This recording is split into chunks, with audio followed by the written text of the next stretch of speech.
You know, maybe it's because Raw was this fucking bad, but I actually enjoyed this SmackDown Live. I was preparing the cup of logic, and you guys know what cup of logic is. Basically, I grab a cup and I tell you the truth about the creative team. As I was expecting to shit all over the place, but I enjoyed this show. I think it was way better than Raw, at least more enjoyable. I enjoyed the show from the start. Well, the beginning was lacking, the beginning sucked, but besides that, I was really entertained. The show just flew, and I didn't really expected it to end this early. Great stuff. I enjoyed it way more. Now, what pisses me off? What pisses me off the most? You know these fans on Twitter with Sasha Banks avatar, with Sasha Banks retweets, Sasha Banks covers, you know. If you don't have Sasha Banks on your fucking roster, the show sucks. Show sucks dick. Show sucks dick if you don't have Sasha Banks. So I got these tweets, what's better on SmackDown Live? Have you seen Sasha Banks match? Excuse me if I don't give a fuck about a match that doesn't change anything. Excuse me. I'm very sorry, but I couldn't care less. Seriously, have you noticed in the comment sections there's always an avatar with Charlotte Flair or Sasha Banks. It has a name, Charlotte Flair, Sasha Banks, and they say some of the most generic shit ever. I can talk about, for example, I don't know, Daniel Bryan, and I will get a comment. Daniel Bryan is one of the best of all time. I can talk about Seth Rollins. Seth Rollins is very underrated. I can talk about Roman Reigns. Roman Reigns' booking is very bad. No shit. No shit. So if you're one of these people pretending to be a WWE female character, you're creepy to me, and I will block the shit out of you. I'm sorry. Suck my Lithuanian pee-pee. Welcome to the channel. Anyways, guys, I actually enjoyed this SmackDown Live. From the beginning till kinda the end, I think it was alright. So, let's start with The Miz TV. I think it was one of the best parts of SmackDown Live. The Miz calls out Jeff Hardy. Jeff Hardy is not that good on the microphone, but it worked. Randy Orton interferes, and basically The Miz is trying to get both of these guys fighting because he says, like, you know this entrance thing that they did to each other? He's like, yo, he's disrespecting you. Randy Orton is disrespecting Jeff Hardy. Jeff Hardy is disrespecting Randy Orton. Randy Orton, you weren't even in the SmackDown Live's top 10 top list. You were like number 9. And Randy Orton pretty much said like pretty much what every WWE fan thinks. Nobody cares a shit about SmackDown Live top 10 list. Nobody gives a shit. I don't give a shit. You don't give a shit, WWE Creative doesn't give a shit, and WWE Superstars don't give a shit. They don't give a shit so much, it's not actually a thing anymore. And thank God for that. And he's like, oh, I'm cool with Jeff Hardy. I'm very cool with Jeff Hardy, The Miz. I don't have a problem with him. But I will get that championship, you know. I think it was very good. I liked Randy Orton's. He's like very laid back right now. He doesn't give a shit, but in a very good way. Like he gives a shit, but his character doesn't give a shit. If you understand what I'm trying to say, he's very entertaining lately. At least for this show. Kinda got these shades of Legend Killer Randy Orton somehow. I actually appreciate that. Jeff Hardy is always entertaining. The Miz is great as well. The crowd was top notch. Go to Canada more. WWE. Please go to Canada more. Maybe bring a pay-per-view right here. That would get a lot of people over on the roster. So that was really entertaining. We got Shelton Benjamin interfering, still with the same theme song. I don't know what's happening right here. Where's the Ain't No Stopping Me Now? I appreciate the fact that Shelton Benjamin is actually a big part of mid-card in the WWE. Like, he was put over by Randy Orton of all people, so I also liked how Randy Orton actually interrupted The Miz with his entrance, and The Miz was like, you just interrupted me, and Orton's like, so? I appreciate that. Kind of, you know, just like I've said, shades of Legend Killer, and I think it was very entertaining. Of course, the fight broke loose. Shelton Benjamin versus and The Miz versus Orton and Jeff Hardy. They fight, and of course, Jeff Hardy and Randy Orton are standing tall, and we have a match which was very entertaining. I don't know, maybe it's because I was kind of a kid when I watched these superstars, you know, when I was growing up. Randy Orton, Jeff Hardy, Shelton Benjamin, and I was a big fan of The Miz like in 2010. But I really enjoyed it. Superstars that I care about. A very nice, fast-paced match. Even just like I've said, Orton was very boring lately. But right now, like today, he was very good. Amazing. Even in the ring, he was more entertaining than normally. You know, and I really, you know what I'm gonna say? appreciate that. Anyway, we got this match. The crowd made it even better. That crowd was hot, and I think, well, you... The one thing that I would change about this show, one of the very few things, I would put this match last. If that match would be last, it would be way better. But you ended on a 6-women match that, you know, why? There's no really a big storyline in that you would care about.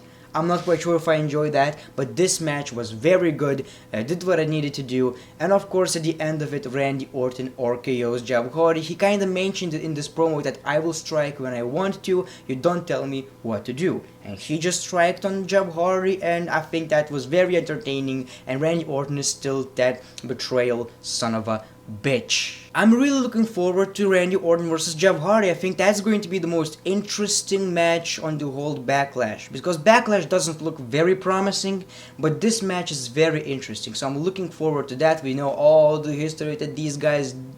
We know the history these guys have, we know what kind of matches they can do. Royal Rumble 2009 I think was a very interesting match. That reversal from Twist of Fate into RKO was very nice, so hopefully we'll see something like that. I don't know, I really like the segment, I like the match, so that's probably the best part of the show. And when you open with the best part of the show, you know it's gonna be pretty interesting because you're kinda pumped up. It's kinda bad though when you close with a shitty thing. Oh, and by the way, they won a match with an RKO, tag, Swanton Bomb, very cool stuff. Then we got Rusev and Aiden English preparing for a match. You know, Aiden English is like, I have a new song for you. I couldn't wait to hear the new song, and we didn't hear the new fucking song from Aiden English. Here's what I gotta say. Everybody loves Rusev, right?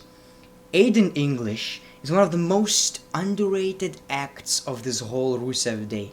He kinda makes it entertaining, in my opinion. If it wasn't for the singing, the rapping, maybe I wouldn't care that much. And now I got some bad news for you, because Lana was here with Rusev Day shirt. I was like, yes, Lana is here, Aiden is here, this is going to be like a kind of a faction. This is going to be even better. Two guys trying to make Rusev even more over.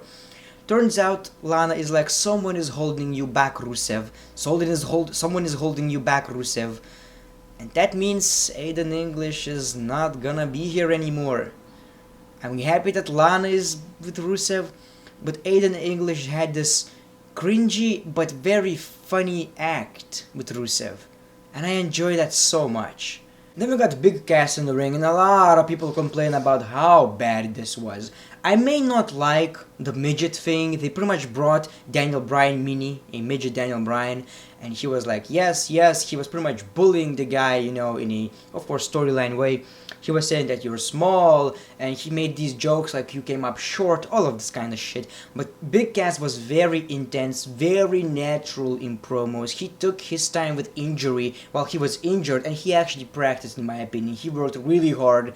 He also has a very nice body right now. He was kind of getting fat. He looks good right now. I appreciate Big Cass. I really didn't care about the guy when he was with Enzo. I didn't even like the tag team, by the way. That's weird, right? Everybody was like so high on it, I couldn't care less. I'm kinda into it. He seems like a very nice heel. Now, I may not particularly enjoy the midget shit, that was cringy, but at the same time, he kinda beat him up.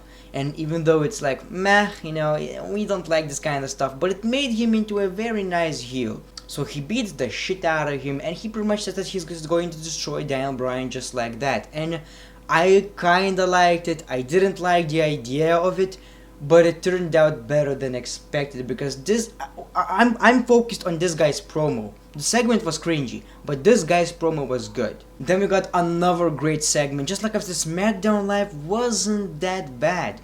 And maybe it's just a comparison to Raw, because Raw was that terrible, but I think, well, the thing that was lacking was matches, but segments kinda pumped me up for Backlash just a little, because I didn't even care. I kinda forgot that the pay-per-view is actually happening, and this show made me like, okay, this is not that bad. Well, Monday Night Raw just made me sleep.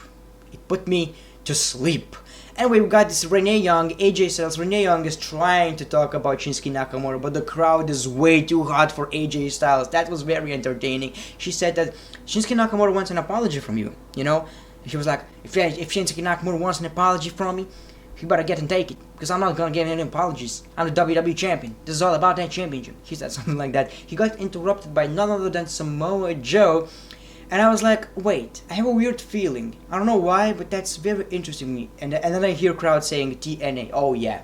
TNA, they had great matches in that company, but that's not why I'm pumped. It's just weird seeing two biggest TNA guys in the WWE, and I just know how good this match would be. I just know how amazing this would be, and it will be. It kind of sucks that I don't know if AJ Styles will retain the championship, and I don't know if I want him to, but this match needs to happen on a pay-per-view because that would steal the goddamn show.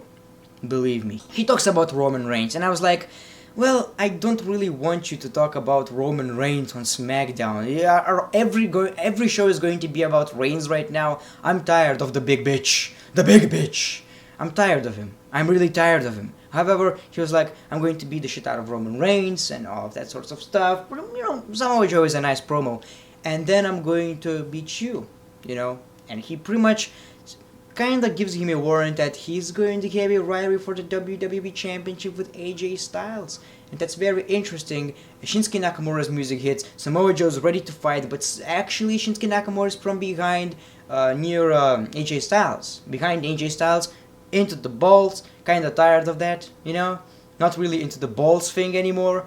But yeah, Shinsuke Nakamura's theme song is amazing. He kind of, taunts with the WWE Championship, and that's the way this segment ends. Well, not really. He actually does a Kinshasa. So, yeah, Kinshasa to the face of AJ Styles. I'm still not, really into this rivalry. I think it's quite underwhelming, but I know it's going to be a nice match right now. Hopefully right now, no BS, no shitty match like at WrestleMania, no, just like I've said, BS like at Greatest Royal Rumble. Just have a cool match and maybe end the rivalry already. Maybe. Just have a cool match and do it fair and square, even though it's going to be a no disqualification match, but you know what I'm talking about. We got Sheamus and Cesaro and the New Day backstage. They pretty much said that we always wanted to be on SmackDown, even though they said that if we win the Raw Tag Team Championships, we're going back to Raw. And, New Day is making fun of them. Big E is always funny when she's like, Sheamus is the worst. Yeah, Sheamus is the worst out of them. Sheamus is the worst of all time. He really is the worst. Big E is entertaining. If there's someone I see as a future WWE champion in the tag team division, absolutely Big E. When Big E actually debuted in the WWE, I think he was bland, boring, just another big guy.